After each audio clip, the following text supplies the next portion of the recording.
So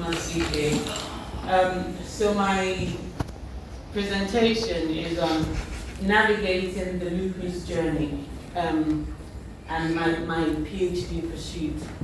So this is the start of an exciting journey doing my research, exploring the complexities of living with lupus.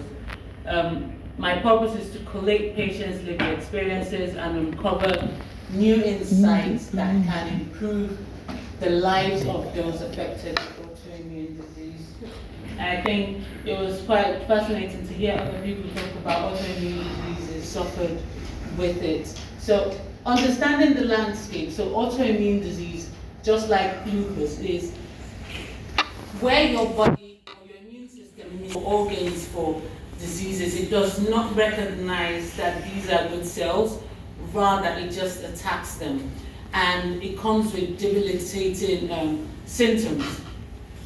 So the diverse manifestation is that lupus can affect various parts of our body, be it your skin, your joints, kidney, heart, the nervous system, and comes with a lot of challenging conditions that needs to be managed because it doesn't have a cure.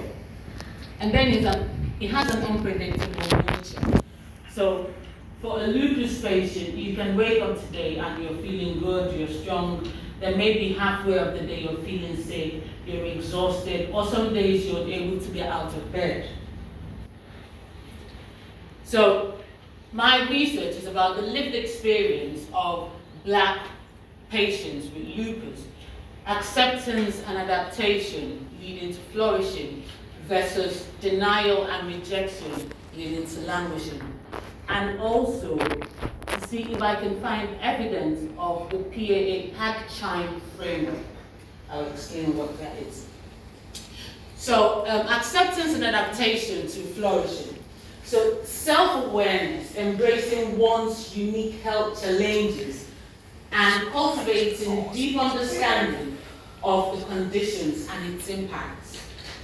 Holistic coping, incorporating and blending medical treatments, lifestyle changes, emotional support to manage the symptoms and thrive. Empowered living, so redefining our personal goals, finding joy, little joys in those activities that bring life to you, then actively participating in one's own care and well-being. While denial and rejection lead into languishing, is a difficulty accepting the lupus diagnosis, and it's a long-term illness. So it has long-term implications, leading to a refusal of seeking medical care. The emotional turmoil, feeling isolated, fear, the profound sense of loss, contributing to the downward spiral of mental health challenges. Limited self-care, neglecting essential self-care practices such as adherence to your medications, healthy lifestyle habits, social support, all this can exacerbate the illness. So when we talk about the PAG-CHIME framework, it's a process for me. So it starts with the pain, which comes maybe psychological and physical, and then acceptance, adaptation, and growth. In connection with the CHIME framework, which Lisa had explained, which is connectedness, hope, identity, meaning, and empowerment.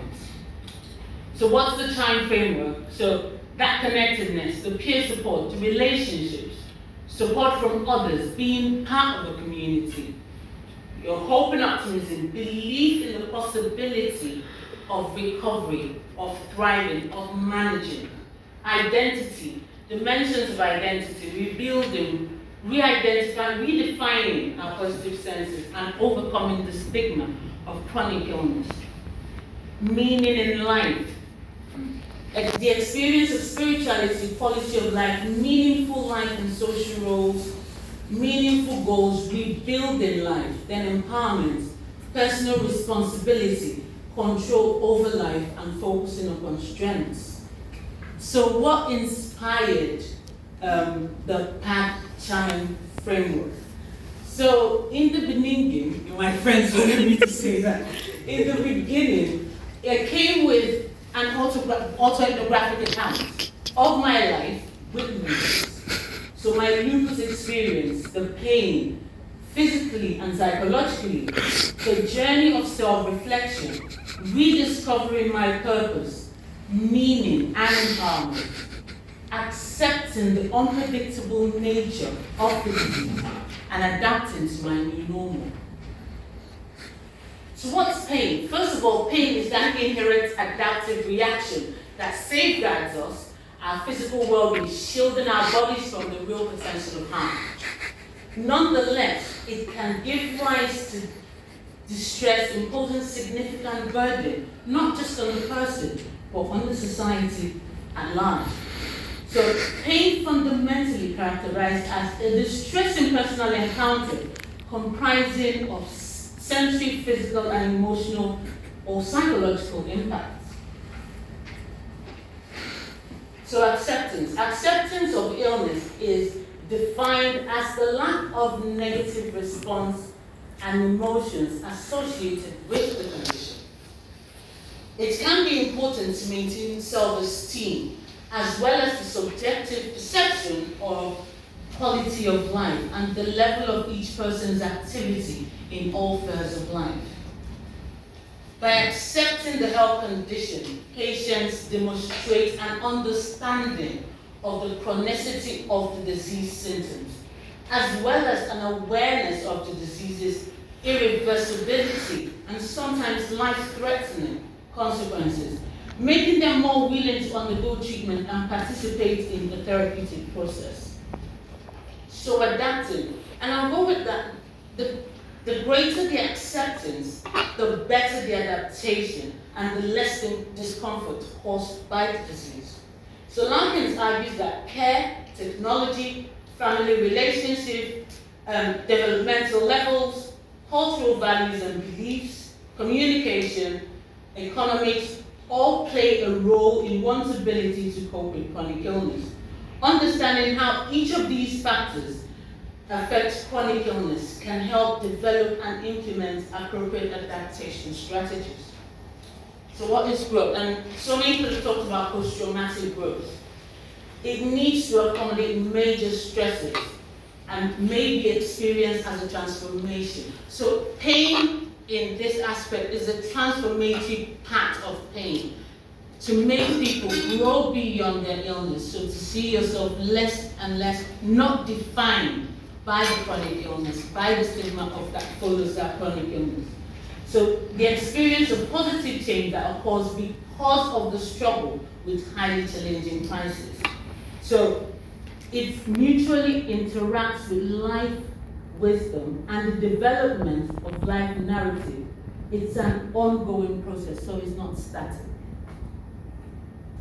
So exploring my research is to analyze the lived experiences of patients with lupus, its impact on mental health, their quality of life, and seeing if I can find evidence of the past time in the lives of these patients. Specifically, I'll be focusing on Black people diagnosed with lupus.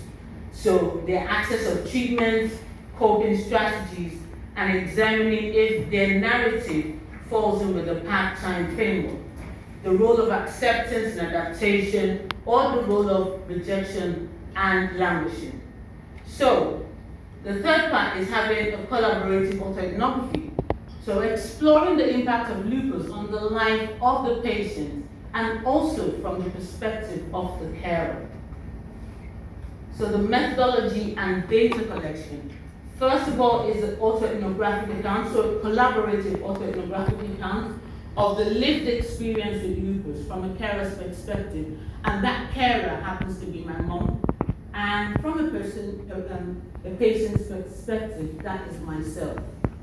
So the next is a systematic literature review, peer-reviewed papers of qualitative and quantitative studies on lived experiences of lupus. Then a quantitative study, so an online survey of people that have lived with lupus, and we'll be using Qualtrics to conduct that. Qualitative study, collecting lupus first account narrative and examining the elements of the pain, acceptance, adaptation, and growth with time. To develop and validate that framework, we would also use thematic analysis to analyze the themes.